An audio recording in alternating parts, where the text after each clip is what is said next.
আজকে আমি রান্না করব একটু সবজিটা একটু মনের মতো করে রান্না করব। আজকে বাড়িতে নিরামিষ রান্নাবান্না হবে, কারণ আজকে শনি অমাবস্যা।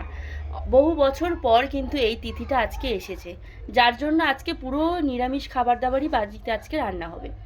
তো আমি কেটে নিয়েছি পটল, এর মধ্যে রয়েছে সজনে ডাঁটা, রয়েছে আলু, কুমড়ো, এগুলো গেল সবজির মধ্যে।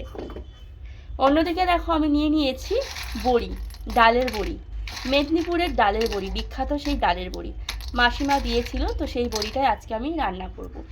তো ডালের বড়ি নিয়ে নিয়েছি, দেখতে পাচ্ছ।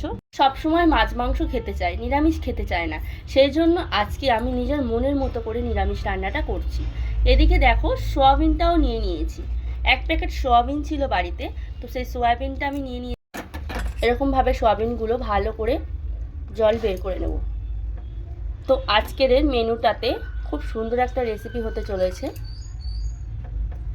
দেখতে পাচ্ছ। দুপুরের মধ্যাহ্ন ভোজটা কিন্তু খুব ভালোই হবে আজকে।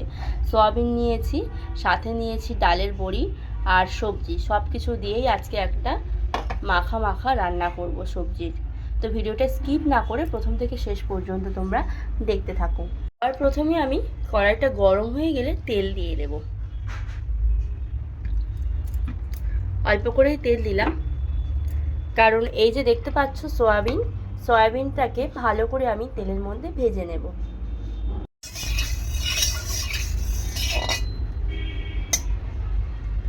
তেলটা আমি ভালো করে গরম করে নিয়েছি, তারপর দেখো সয়াবিনটাকে দিয়ে দিলাম।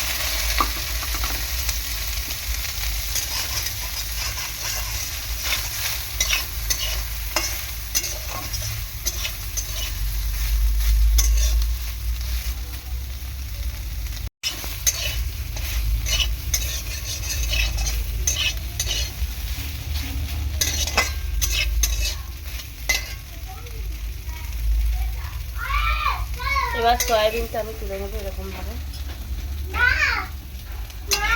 হ্যাঁ, হালকা করে ভেজে, একদম হালকা করে ভেজে আমি সয়াবিনটা তুলে নেব। আমি কড়াইতে আরো একবার তেল দিয়েছি, এই যে বড়িগুলো দেখতে পাচ্ছ, এগুলো ভেজে নেব।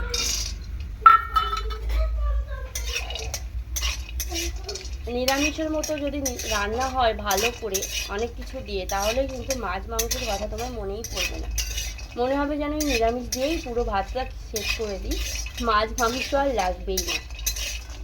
তো যাই হোক, আজকে যেরকমভাবে রেসিপিটা করছি, এরকমভাবে আমার মনে হয় রান্না করলে বাড়ির সবাই খুব পছন্দ করেই খাবে, মাছ মাংস খাওয়ার কথা কিন্তু ভুলেই যাবে। তো চলো রেসিপিটা তোমরা দেখে নাও, ভিডিওটা স্কিপ না করে প্রথম থেকে শেষ পর্যন্ত।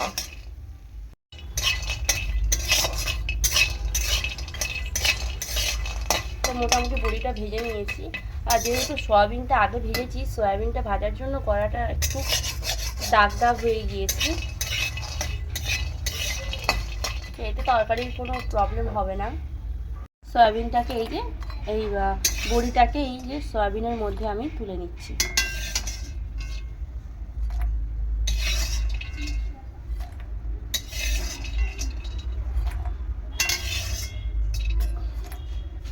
এখন আমি পটলগুলো প্রথমে ভেজে নেব।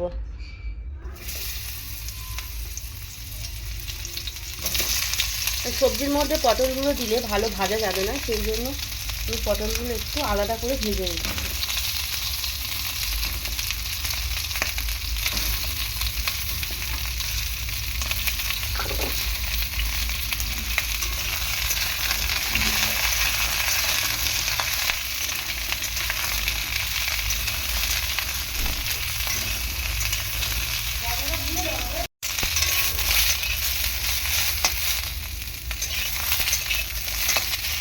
পটলটা ভেজে নিয়েছি, এবার আমি তুলে নেবো, আর বেশি ভাজবো না। এদিকে দেখো পটলটা আমি নামিয়ে নিয়েছি, আর কড়াইতে কিন্তু আরও একটুখানি তেল দিয়ে দিয়েছি, দিয়ে আমি দিয়ে দেব এই যে 5 ফোড়ন।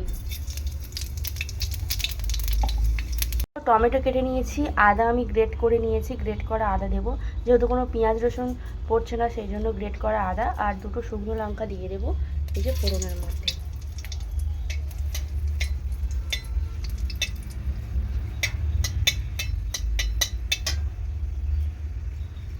এখন আদাটা দিয়ে দেবো।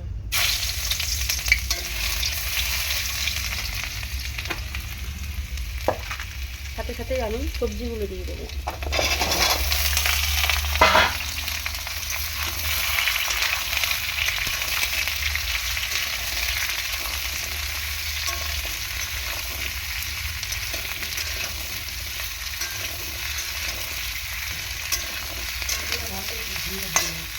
আর এখন দিয়ে দেবো কয়েকটা টমেটো।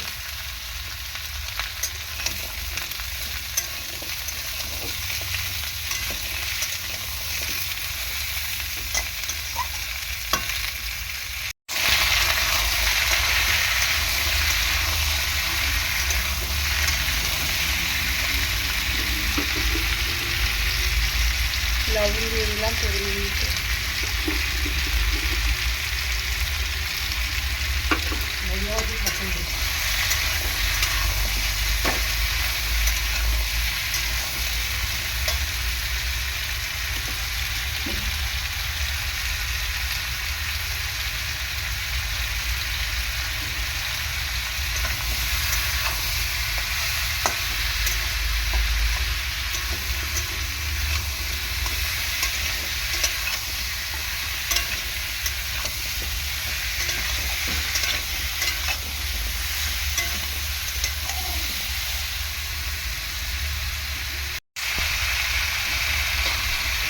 লঙ্কা দিলাম একটু, সাথে একটু জিরে দেবো।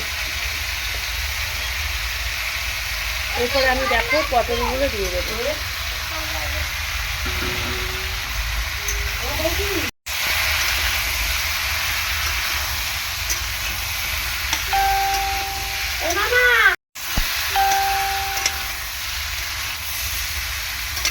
ভালো করে সবজিটাকে কষিয়ে নেবো।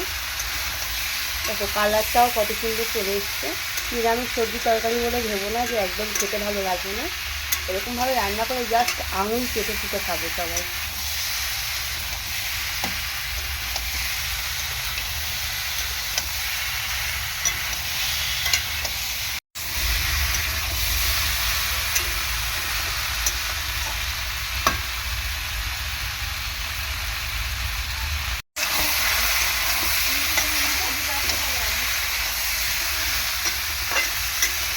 বেশ কিছুক্ষণ ধরে কষালাম, এরপর আমি জল দিয়ে দেবো।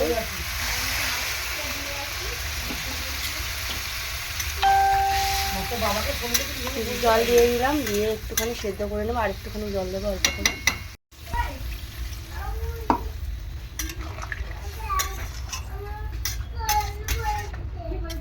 দেখছো, এবার ঢাকা দিয়ে দেবো যাতে সবজিগুলো খুব তাড়াতাড়ি সেদ্ধ হয়ে যায়।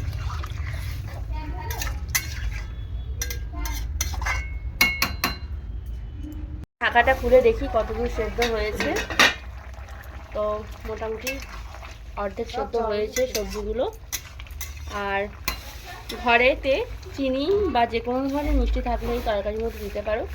বাতাসা ছিল, বাতাসাই দিচ্ছি, কারণ কুমড়ো আছে, একটু মিষ্টি মিষ্টি লাগবে। আর একটু মিষ্টি আমি অ্যাড করলাম। এর মধ্যে আমি দিয়ে দেবো এই যে সয়াবিন আর বড়িগুলো উপর থেকে আমি ছড়িয়ে দেবো। উপর থেকে জাস্ট এরকমভাবে সয়াবিন বড়িগুলো আমি ছড়িয়ে দেবো। সবটাই ভাজা রয়েছে, সেই জন্য দিলে এরকমভাবে দিলে বেশ ভালোই লাগবে।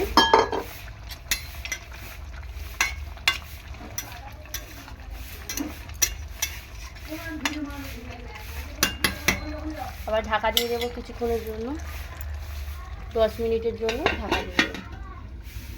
লবণ একটু কম আছে, আর একটুখানি লবণ আমি দিয়ে দিচ্ছি। দেখো, দিয়ে একটুখানি ভালো করে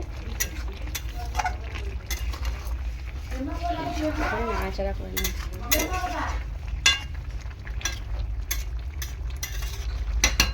কাঁচা পাকা মিশিয়ে কয়েকটা কাঁচা লঙ্কা দিয়ে দিচ্ছি। লঙ্কা আর বড়িগুলো দেখো ফুলে কত বড় বড় হয়েছে, দেখতে পাচ্ছ? একদম ছোট ছোট বড়ি দিয়েছিলাম, ফুলে দেখো কত বড় বড় হয়েছে। আর কুমড়ো দিয়ে এই রেসিপিটা কেমন লাগছে অবশ্যই তোমরা কমেন্ট বক্সে কমেন্ট করো। খুব সুন্দর মিষ্টি মিষ্টি একটা গন্ধ বেরোচ্ছে।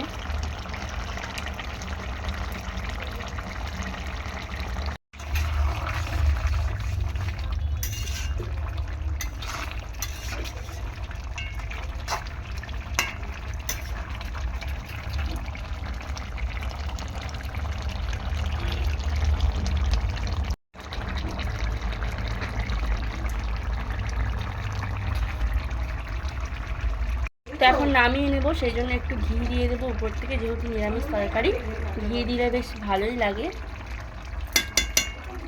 সয়াবিন, আলু, কুমড়ো, পটল, বড়ি, ডাঁটা সব কিছু দিয়েই রান্নাটা করছি। ঘিটা দেওয়াতে এত সুন্দর গন্ধ বেরোচ্ছে, তোমাদের কি বলবো। এটা ভাত, রুটির সাথেও খাওয়া যাবে, যেহেতু সয়াবিন দেওয়া আছে, সব কিছুর সাথে তোমরা খেতে পারবে। বাই দ্য ওয়ে, আমি প্রিয়াঙ্কাওয়ালা ইউটিউব চ্যানেল থেকে তোমাদের সবাইকে জানাচ্ছি অসংখ্য ধন্যবাদ। আশা করছি তোমরা সবাই ভালো আছো, আর আমিও কিন্তু তোমাদের আশীর্বাদ ও ভালোবাসায় খুব ভালো আছি। তো ভিডিওটা যদি ভালো লাগে লাইক অ্যান্ড শেয়ার করো, পাশে থাকা বেল আইকনটি প্রেস করে, যাতে ভিডিও ছাড়ার সাথে সাথে ভিডিওর প্রত্যেকটা নোটিফিকেশানগুলো তোমরা দেখতে পারো, আর প্রিয়াঙ্কাওয়ালা ইউটিউব চ্যানেলের সমস্ত ভিডিওগুলো তোমরা দেখতে পারো। তো এখন হয়ে গেছে রান্নাটা, আমি এখন নামিয়ে নেব।